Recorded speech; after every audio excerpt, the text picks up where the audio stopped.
Hello and welcome everyone to Conversations with Changemakers, a flagship podcast by 180 Degree Consulting. My name is Uttish, and I'm thrilled to be speaking with someone who embodies entrepreneurship, impact, and global leadership.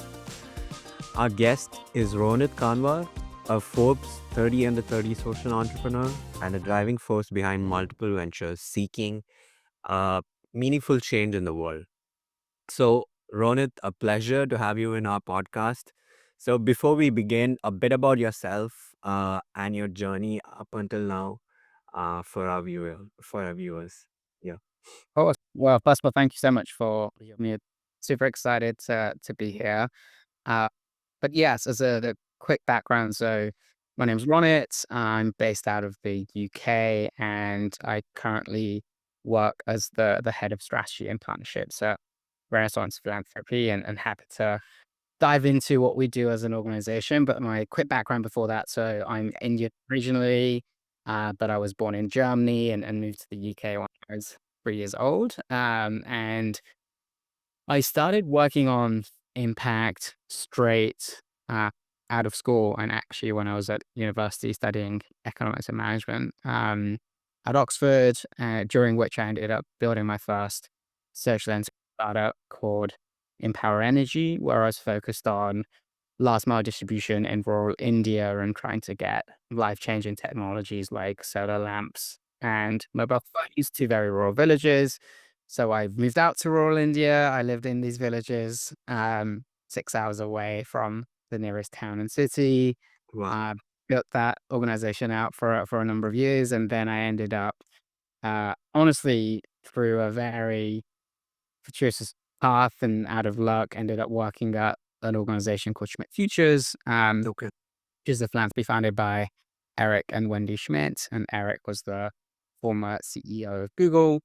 So I worked at 4 years, and then last year ended up building Renaissance Philanthropy. So have been working in impact throughout. And yeah, super excited to share more about that journey with you. Perfect. Perfect. Thank you, Ronit. So, yeah, those are amazing milestones, Ronit, and like a super that offers like a great insight of your journey up until now. And it's interesting that your passion has developed over time, so to say. And one thing that stood out when we were like doing a bit of research on your profile before we got onto this podcast was your recognition in Forbes, like Forbes 30 under 30. So, how did that honor impact your work and like shape your perspective on what's possible for you as an entrepreneur? Or yeah, Being selected for 30 and 30 was an incredibly exciting moment. I was very humbled and privileged, and I actually didn't know about it. So you end up getting nominated for the award and then right. run through their process to get selected. And I think it was valuable in the sense that it helps to provide credibility, Mhm. some brand value, which is incredibly useful, I think, especially for young social entrepreneurs that are joining this sector. And the reason why I think that's important is when individuals go down the sort of corporate career pathway, you're able to follow a very structured pathway of moving Right. up the ranks and thinking about both professional development and then being able to signal where you are within the field. And I think in the social impact space, often where that comes from is fellowships, prizes, and awards. And I think, becoming a Forbes 30 in the 30 was very helpful and useful in the sense of providing some additional branding and credibility. But at the end of the day, I think what's most valuable and how people working in the impact field should be judged is based on the number of people that they help and Right. the work that they're doing, as opposed to, the list of awards that they ended up winning. And so to answer your question, I think it was useful in the sense of, having to build out a public profile and to share more about the work, which then helped us to build a growing list of partners and help to spread the national story of what we were doing. But at the end of the day, I think what's most impactful and what speaks for itself is the work that you're doing and the impact that you're creating on the ground. Absolutely. And do you think like it's useful to also like have like a community of fellow people who have like won the Forbes Award into your network, which could, also propel your entrepreneurship or your career from there. So would that be useful as well? Yeah. Generally, I think that the most valuable part of these fellowships and programs is the community of others that you Right. meet. For a few reasons. One, as you mentioned, is that they might perhaps be helpful in opening up doors, being able to share their own networks and helping you to solve the problems that you're working on. But the second, and I think the most important part of these community of peers is I think when you're on the path of building a company and being entrepreneur is often quite lonely and challenging. And so the Right. most valuable part of being a part of a community and network is being able to rely on those peers to talk through and troubleshoot some of those problems. And so I think generally that's the most valuable part of Right. awards and prizes. And so with the Forbes community, I ended up going to a few events, Hmm. but it's not as active as perhaps other networks and communities that I've been a part of. Perfect. Understood. And I remember you saying in your introduction that you started Empower Energy, which was your first entrepreneurial venture. Uh, I think you started that during your college time, if I'm right. Yeah. So how did that go about? Were you like alone, or did you have like a team around you, or with a bunch of like-minded people who think the same way, have the same objectives? And how did you go about building Empower Energy? And also about your experience in India, saying that you lived in like rural communities and yeah, whatnot. Just walk us through that, please. Yeah, absolutely. So, I started a few ventures and ventures when I was at school. So I always knew that I was entrepreneurial. But as I started university, I was thinking like, okay, what are the different levers and pathways through which you can create impacts, right? Is it sort of Right. working in government? Is it working for a large international NGO or perhaps at a World Bank? And so I was always trying to think through, okay, what are the different levers of how I think it can create impact?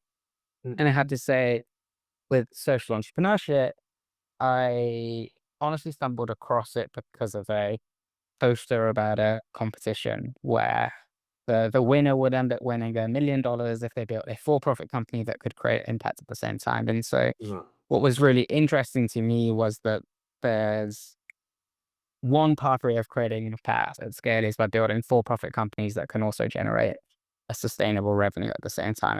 And, I think that there's always a spectrum from Mhm. the different types of uh, assets and capital you can use and the different types of organizations you can build from pure Right. venture-backed companies to, Yeah. non-profits. There's a lot in between. And social entrepreneurship was, quite exciting for me because it both would be getting a for-profit company that could create impact at scale. And so I ended up, coming across this student competition and ended up building a team of other students that were excited by this challenge of solving a tough problem. And that year they set the goal of, impacting the lives of 100,000 individuals, or maybe it was 10 million, through renewable energies by 2030. Um, and the way that I got started was, yeah, just through that competition. I said, hey, I really want to try and tackle this. I know that I like building companies, and maybe this is a new avenue for me to explore. And in particular, what really got the organization from 0 to 1 was that we just entered a lot of different pitch competitions and started applying for a lot of different grants and opportunities. And the first award we won, and I still remember this, is it was a pitch competition in France where I ended up, I think, getting a bus there and back because we had no funding, right, for this organization. And as a student, we ended up presenting our vision for our idea, and we raised and won something like 20,000 euros. And so that's how the organization started because, that initial funding allowed us to then fund a pilot. So with that 20,000 euros, we ended up traveling to India to test out our idea. And the basic concept for us was how do you bring solar lamps and technologies to rural villages through local shopkeepers and trying to bring the pay-as-you-go model, right? So similar to Yeah. Lime Bikes and others of like renting different, assets that you perhaps not might be able to buy up front. Could we do that with solar lamps? That was the sort of broad framework. And yeah, so I remember that the majority of the time, what I'd really focus on was trying to attend these conferences where I'd be surrounded by other organizations or CEOs within my field just so that I can learn from them. And I'd ask them hundreds of questions. I'd kind of throw out my idea and would iterate on them. And what happened is one of these conferences, I started sort of sharing more about our vision and idea, and they were really excited by it. And they said, "Hey, we'd love to help you partner this idea. Why don't you come work with us in India?" And so that was in Greece or so. We ended up just flying, just knowing of this one partner and going to India and testing it out. And so over time through that partnership and pilot ended up iterating and building out our company in India with a number of these different partners. And so, yeah, ended up in these rural villages. Perfect, perfect. And like, how did that provide you? Was that like a good launch pad for you to like switch into Renaissance right now? Like, what did you learn from Empower Energy and how did that help you in the work that you're doing right now? Yeah. Yeah.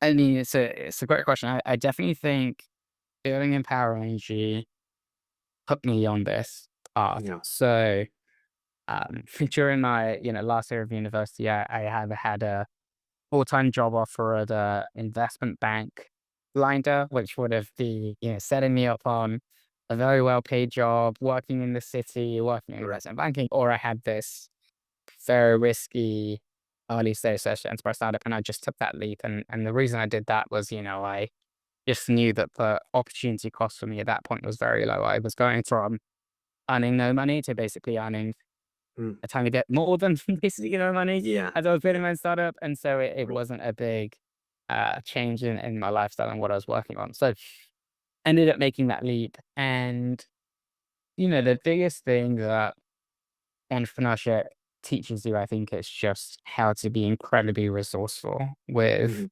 limited amounts of resources available to you, right? And so it's about being able to solve problems, learning how to iterate and listen to feedback from your customers, and just how do you go out to a new environment and just figure out how to get stuff done. And so that's honestly, I think the biggest skills that you learn through entrepreneurship is just hard work, determination, iteration, and just finding ways to solve problems. And I think that's useful for any type of job or career. And honestly, it was luck, but one of my mentors that I had for my company Empower Energy was the reason that I ended up entering the philanthropic world, because Right. he ended up nominating me for a program in the philanthropy world. And so that's how I Mhm. ended up in this space. And so I think, that jump that I made is the reason that I ended up entering this weird and wacky world of philanthropy.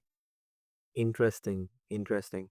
I mean, it's like very impressive that, it's not really hard to take the lesser known path per se than, you chose this over like an investment banking job, which anyone would be tempted to do considering the money and the lifestyle and whatnot. So it's important like to like stick to your mission. And I believe like your mission is always like centered around social impact, whether it's like bridging gaps in rural communities or fueling renaissance with philanthropists and innovators and whatnot. So what does real impact look like to you? So how do you measure whether like the change that you're doing is your whether you're the change that you're driving is truly lasting and meaningful and impactful? Yeah. Yeah. And I think there's a different answer to that question for every different individual. So Right. I think impact looks very different, depending on the type of work that you do, depending on the type of sector you're in. And I think there isn't one clear Mm. example of what Absolutely. impact means, right? So, for example, doctors, I think, are incredibly impactful because they're saving lives and providing healthcare. Then you've got teachers that are educating the future generations and putting them onto pathways to change the world. And so I think it really does matter and depend on what you're working on. I think for me, when I think about the work that I'm doing, and especially in the philanthropy world, there's a Mhm. few different frameworks that really matter to me. So one is what we call sort of counterfactual impact. So Yeah. if you were not to do this thing, or if you were not to fund this idea, would it happen otherwise? And so I think one way of thinking about impact is, hey, this would have never have happened if it Mm. weren't for you. And obviously you want it to be positive for the world. So, it doesn't count as positive, it counts factually incorrect if you're doing something negative. But I think that's important, right? So one is how are you going to make a difference that no one else would have stepped in to do? And so, for example, in the world of philanthropy, what we often think about is how can you fund an idea that would otherwise not be funded by government or the private sector. So that's a really unique role in which I think philanthropy should be playing. The second after that is really thinking about what we call the theory of scale. So after you've ended up funding that initiative or starting that initiative, what is the pathway for that to scale up over time? Right. And that again is a specific type of impact, right? There are other types of initiatives that are very much focused on an individual or grassroots type organization. But again, I think that's very impactful. But the types of impact that I care about is Yeah. are pathways where you can impact on scale thousands, if not hundreds of thousands, if not millions or billions of individuals. And so that theory of scale can vary depending on whether you're thinking about policy or government action as a lever. It might mean that you're building a company that can raise and be sustainable through revenue, or it might be research that you've funded that can now be supported through either of those paths. So for me, I'd say it's both about counterfactual impact. It's about being able to impact the end beneficiaries in a positive way. And thirdly, thinking about that theory of scale of, how do you ensure that that impact lasts beyond you? Perfect. And I think you rightly mentioned that impact means different for each individual, right? So, how is it working with a bunch of individuals or a team? Like, if everybody has a different sense or a different, idea of an impact that they want to make in an organization that what you're working on, how is the synergy looking like in that kind of scenario? Yeah. And so a Renaissance therapy, and maybe I can sort of step back and give a bit more of an overview about what we Mm. do. So we're a non-profit organization, and our mission is to fuel a 21st century Renaissance by increasing the ambition of philanthropists, scientists, and innovators. And ultimately, what we're excited by and interested by is the fact that we think philanthropy can play a very unique role in catalyzing science and impact for the benefit of humanity. So, for example, we think we're going to need more science, technology, and innovation to tackle climate change, to stop future pandemics. We're going to need to make sure that our advances in AI actually end up helping people to learn and educate. And so we think that really there's a lot of unique ways in which science, technology, and innovation can be beneficial for all of us globally. And in particular, we think that there's a unique role that philanthropy plays in that, which Right. is it can fund things that government or the private sector can't. And often government can't fund it because it's Hmm. perhaps too risky or it's not aligned to the timelines of, parliamentary pressures or Right. elections. Right. And then similarly in the private sector, there are impactful opportunities that can't be funded because there's like for-profit Mm. situation. And so what we're trying to do as Renaissance is work with these philanthropists and better support them to fund and support ambitious initiatives that leverage science, tech, and innovation. And if you step back, typically, the one way in which a lot of philanthropists have typically supported Mm. science is through universities. Right. They either fund the research of one individual or a PI that says, hey, I want to run this type of experiment. Can you fund me? Mm.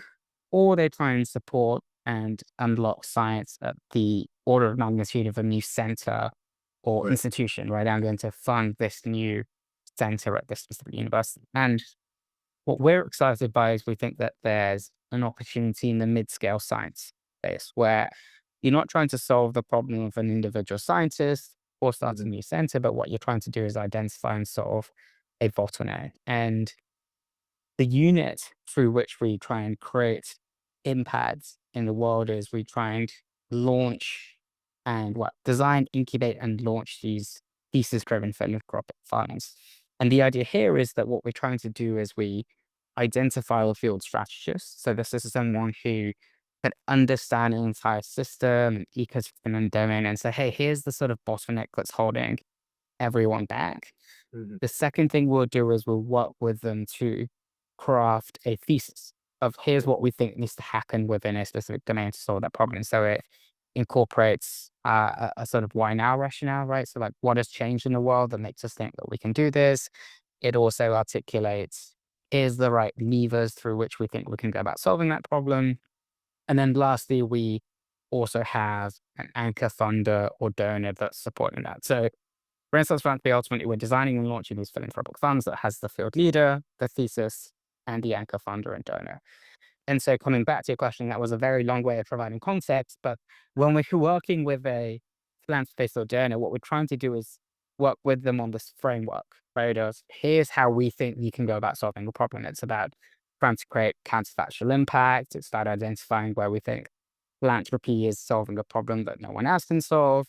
And in particular, we think that there's a lot of areas where we have a conviction and thesis on what we think needs to happen. And so, whilst a lot of philanthropists care about different types of problems, when you bring that framework, what you can then do is apply that framework to their interests. So, you might have philanthropists that say, hey, I really want to work on tackling pandemics. And so what we'll do is we'll go out and say, okay, in the pandemic preparedness space, like what's really holding back the sector? Is it things like we need more metagenomic sequencing? Is it the fact that, the PPE we used during COVID-19 was the same Mhm. type of protection we used hundreds of years ago? And try and find that right bottleneck, and then we'll design a program and fund with them. So the very succinct answer to your question is, whilst a lot of philanthropists have different interests and different Mhm. definitions of impact, what we're focused on is a framework and methodology by which you can go about solving that.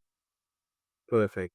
That's very interesting in a sense that, so everyone like has like a common framework, has like a common, I think you all like sit down and agree upon what's needed for the, or what's needed or what's the goal of this entire initiative. And that's how it goes forward from there, right? Yeah. And so what you're trying to understand is, okay, you really want to, I don't know, try and make sure that every student globally has access to teaching at the right level of education, right? That's the future vision that they want to see. And then you work with them, okay, what are the different ways that you can get there? And of course, there's no one silver bullet for any of these types of problems.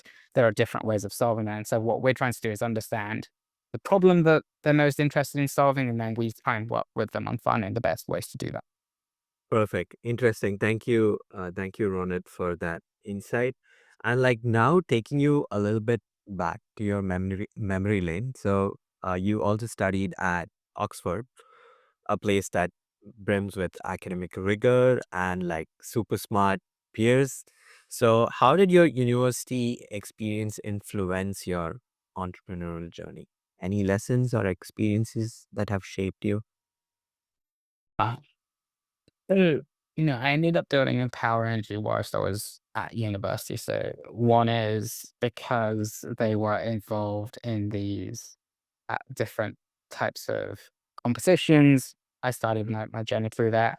As well as that, I actually went through a great startup accelerator whilst I was at Oxford. It was called the Elevate program run by the Oxford Foundry, and was really focused on supporting about 8 to 10 companies each year and running them through an accelerator program. So I'm a massive fan of that initiative and organization. And unfortunately, it doesn't exist at Oxford anymore, but they're starting to work on a new central university accelerator focus on companies. So I'm very excited about that. So one is, I learned a lot through that accelerator program that I've been through. And then the second is that there are a lot of academics and ideas that are, being created at the university, but I think the UK generally can be doing a lot more work to think about Mhm. how they translate those ideas from research into impact. And that could be through a company, it could be through a nonprofit, it could be through a open source model. But generally, I think the UK and most global universities can do more to support translation of ideas. Perfect, perfect. And I think you're also involved in global communities like One Young World and the World Economic Forums for Global Shapers. So how did that also like add on to your experience? And yeah. Yeah, absolutely. I think community and networks are incredibly valuable, Mhm. both in the sense that they provide you with a community of peers that you perhaps might be missing when you're working on these very tough and challenging career pathways. The second is those communities can help open up doors and networks that you individually might not have access to. And most importantly, I think especially when you're working on trying to create impact or following non-traditional pathways, I think what communities can do is act as an amplifier for ambition. Mm. So what I mean by that is I think that often individuals and students are as ambitious as their peers, Right. right? And so I think if you surround yourself by individuals that are insanely motivated or hungry to create change or are hungry to do something different, it forces you and makes you want to do that as well. And so I think both through One Young World and, the uh, World Economic Forum Global Shapers community, be that through, actual 180 Degrees Consulting Yeah. and other networks within the UK, I think it's a really powerful mechanism to try and create change in the world is by starting to build and cultivate these communities that can unlock ambition in others. Absolutely. And yeah, I think I feel the same with 180 as well. So it's like I completely resonate with your thought in the sense that we're all like motivated individuals in like different facets of life. So everyone's interests are completely different. So it's also in the sense that it gives you the motivation to, learn from the other person or collaborate if you're interested in something similar to what they're doing. So absolutely agree with your thoughts on that. And yeah, so for so many up and coming entrepreneurs, like finding the right cause is often like the most difficult task for them. So it's almost like building a startup on its own, right? Like finding the right cause of what you actually believe in. So, do you have any practical tips for choosing a venture that aligns with your personal passion while still addressing like social and environmental need or what? Yeah. Yeah, actually, and it's incredibly tough, and I do Yeah. empathize with that choice. I think the part of that answer is, I think exposure is really powerful. So when you're at that stage, it's just how do you get exposed to as many different types of problems or startups or causes that you think might interest you and excite you? Because I think at the end of the day, the best way to learn what you care about and like is by doing it, right? And so it's how can you learn about as many of those different problem areas is one way to do that.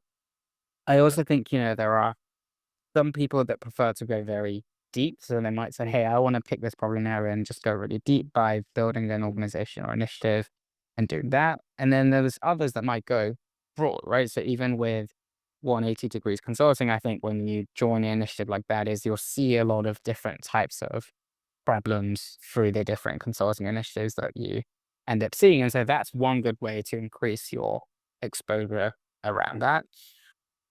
I also think when you try and think about impact, again, if you're focused on building a venture to solve a problem, I think you need to be able to commit yourself to doing that for the next 7 to 10 years at a minimum, at least in the for-profit space, and similar, if not more, in the not-for-profit space to be able to really go out and build your vision into reality. So I often find that as a good question to ask myself is like, can I see myself doing this for the next 7 or 10 Right. years? Yeah. Yeah. And that's just sort of a very real question to ask because I think a lot of people again are like, hey, this is exciting for the moment. Let me just try it out. And I think that's very valuable to do to link to my first part, which you explained, get exposed to as many problems as possible. But I think once you've found the one initiative or problem area or venture that you care about, you then have to lock in for the long term for at least, 7 to 10 years. Perfect. And speaking about that, what does your next 10 years or 15 years looking like for you? Are you planning to in stick inside the social impact world, or you want to like broaden your horizons? How's it looking like for you? Yeah. It's a great question because after I was building Empower, I thought that I'd spend 1 or 2 years in this philanthropy world before I went off to build another Mhm. company. And I still do think that at some point in the future, I will build some sort of for-profit company. But I'm being very patient for two reasons. One is because, as I mentioned, I just love what I do. I'm like Right. really excited about what I'm doing. We just started building restaurants 10 months ago. We were initially a team of seven. We're already 24, and it's been growing like crazy. And so I'm absolutely loving that journey of building out a new organization from scratch. And so I see myself doing that for the foreseeable future. But at the same time, I am always interested in finding the right opportunity, uh, which I might throw myself at for the next 7 to 10 years. And so I definitely think it will be in the impact space. And, having now worked in the creative space for the last 5, 6 years already, I'm most excited about building for this sector because I think there's a huge amount of opportunity here to unlock even greater amounts of impact. And so, yeah, the simple answer is I see myself doing what I'm doing for the foreseeable future. Perfect. Perfect.